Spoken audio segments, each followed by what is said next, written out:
Welcome back. Swami Vivekananda government model school Saila आपका स्वागत करती है। ऑनलाइन क्लासेस के अंदर आज लेते हैं क्लास 10th का topic English language and literature से। आज एक छोटी सी पोइम लेते हैं, fire and ice. Fire and ice के पोइट है रॉबर्ट फ्रॉस्ट। इस पोइम के अंदर क्या है, आजकल दुनिया का जो रंग रूप देख करके आपको नहीं लगता कि दुनिया खत्म हो जाएगी, या फिर इससे पहले कभी आपने ये नहीं सोचा कि दुनिया खत्म हो जाएगी, या फिर इससे पहले किसी व्यक्ति ने या कई व्यक्तियों के समूह ने आपको ये नहीं बताया कि एक दिन दुनिया खत्म हो जाएगी। और कई तो राय बहादुर आपको ऐसे मिले होंगे जिन्होंने ये भी बताया होगा कि ये दुनिया इस वजह से खत्म होगी। चलिए कुछ ऐसी ही एक दिलचस्प कविता के साथ में आगे चलते हैं। कवि यह क्या कहता है? कवि कहता है, Some say the world will end in fire. Some say the world will end in fire. Some say in ice. Some say in ice. यहाँ पर पोइट के सामने दो कंसेप्ट हैं और दोनों कंसेप्ट में से है, कुछ लोग ऐसे कहते हैं कि ये दुनिया का अंत किस में हो जाएगा? फायर में।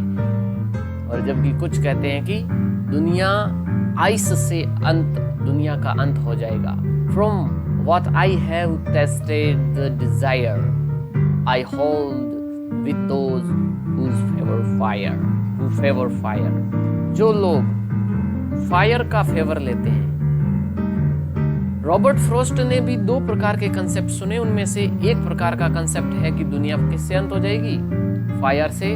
और जबकि दूसरा कंसेप्ट ये कहता है कि ये दुनिया आइस से खत्म हो जाएगी। इसलिए पोइट कहता है, पोइट हमें ये कहता है कि जो लोग कहते हैं कि ये दुनिया फायर से मर जाएगी या इस दुनिया का अंत हो जाएगा फायर से, मैं उनके साथ में हूँ, होल्ड विथ, मैं उसके साथ सहमत हूँ, मैं उनके साथ खड़ा हूँ, मैं उनका पक्षधर हूँ। क्यों? क्योंकि जब से मैंने टेस्ट किया है, मैंने स्वाद चखा है, कहने का मतलब फील किया है। यहाँ टेस्ट का मीनिंग क्या है? फील करना। राइटर पोइट हमें ये कहना चाहता है कि डिजायर का मतलब होता है कोई चीज की इच्छा करना, कामना करना।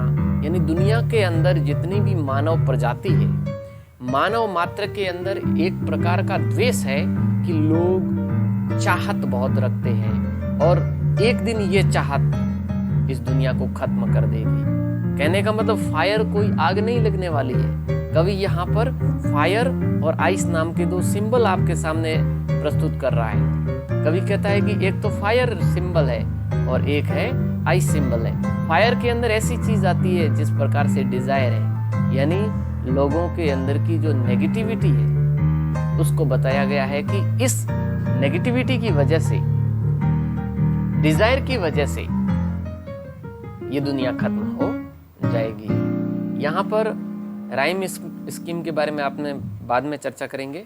चलिए नेक्स्ट स्लाइड पे। But if it had to perish twice, perish का मतलब होता है डाई, पेरिश का मतलब होता है डाई, खत्म होना, मरना।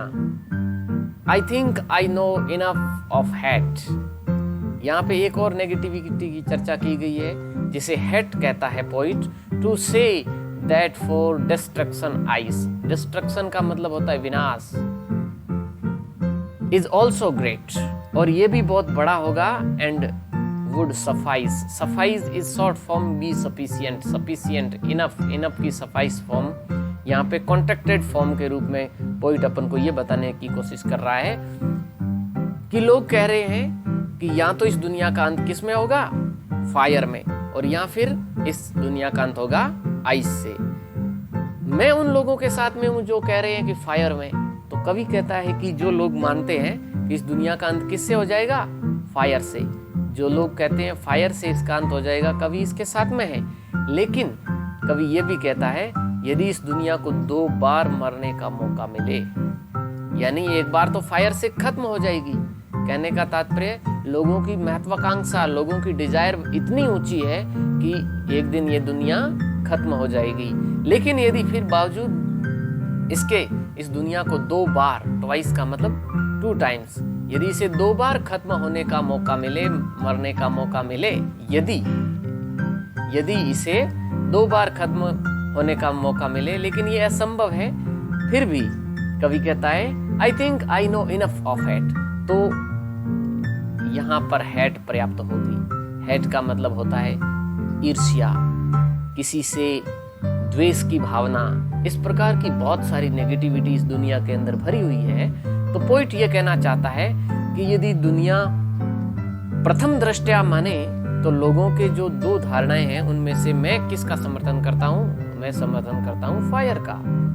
और आपके सामने ये क्वेश्चन भी बन सकता है कि कवि, पोइट किसको सपोर्ट करता है, कौन सी धारणा को सपोर्ट करता है? लेकिन कवि इस धारणा को भी सपोर्ट करता है कि यदि लोग